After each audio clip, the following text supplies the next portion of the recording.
गर्मी की छुट्टियों में एक लड़का अपने दादा से मिलने गांव आया।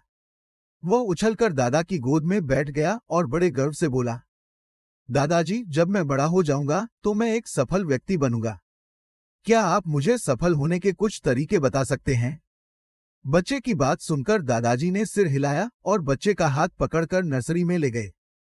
वहां दादाजी ने 2 पौधे खरीदे और घर वापस आ गए। घर पहुंचकर उसने एक पौधा घर के बाहर और एक पौधा घर के अंदर गमले में लगाया। दादाजी ने लड़के से पूछा, इन दोनों में से कौन सा पौधा अधिक सफल होगा? बच्चे ने कुछ देर सोचा और कहा, अंदर का पेड़ ज्यादा सफल होगा, क्योंकि अंदर का पेड़ सुरक्षित है, जबकि बाहर के पौधे को धूप, तूफान और जानवरों का सामना करना पड़ेगा, तो अंदर का पौधा अधिक सफल होगा। दादाजी ने कहा, देखते हैं आगे क्या होता है। और लड़के ने अपना अखबार उठाया और पढ़ने लगा। दादाजी दोनों वृक्षों की ओर ध्यान देते रहे। समय बीतता गया और जब लड़का 3-4 साल बाद अपने माता पिता के साथ गांव आया तो दादाजी को देखा। तो उसने कहा, दादा, पिछली बार मैंने आपसे सफल होने के कुछ उपाय पूछे थे, लेकिन आपने मुझे कुछ नहीं बताया। लेकिन इस बार आपको कुछ बताना होगा। दादाजी मुस्कुराए और वे बच्चे का हाथ पकड़कर उसे गमले के पौधे के पास ले गए।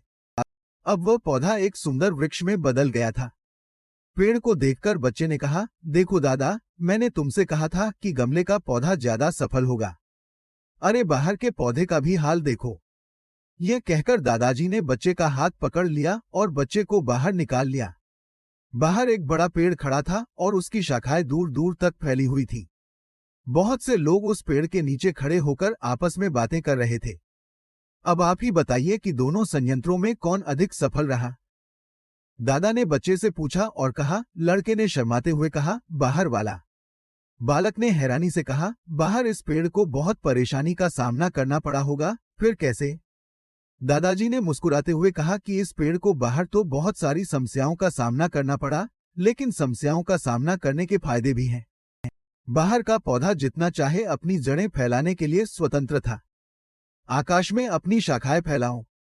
जिन तूफानों को तुम मुसीबत समझते थे, आज उन्हीं तूफानों से ये जड़ें इतनी मजबूत हो गई हैं कि बड़े से बड़े तूफान का सामना कर सकती हैं। अब मैं आपको जो बताने जा रहा हूं उसे ध्यान से सुनिए, ये बातें आपको सफल बनाएंगी।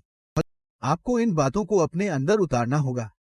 दादाजी कहने लगे कि अगर आप जीवन में सुरक्षित विकल्प चुनते रहेंगे तो आप अपनी क्षमताओं का पूरा उपयोग नहीं कर पाएंगे और आप उतने सफल नहीं हो पाएंगे जितने होने चाहिए। अगर आप तमाम खतरों के बावजूद इस दुनिया का सामना करने के लिए तैयार हैं, तो आपके लिए कोई भी लक्ष्य बहुत बड़ा नहीं है और उस लक्ष्य को हासिल करना आपके लिए नामुमकिन भी नहीं होगा। लड़के ने एक गहरी सांस ली और उस पेड़ की ओर देखने लगा। आज लड़के को सफलता का एक बड़ा पाठ मिल गया था। जिन बाधाओं को हम जीवन में अपना सबसे बड़ा शत्रु मानते हैं, वही हमें मजबूत बनाती हैं और वही हमें जीवन में अधिक सफल बनाती हैं।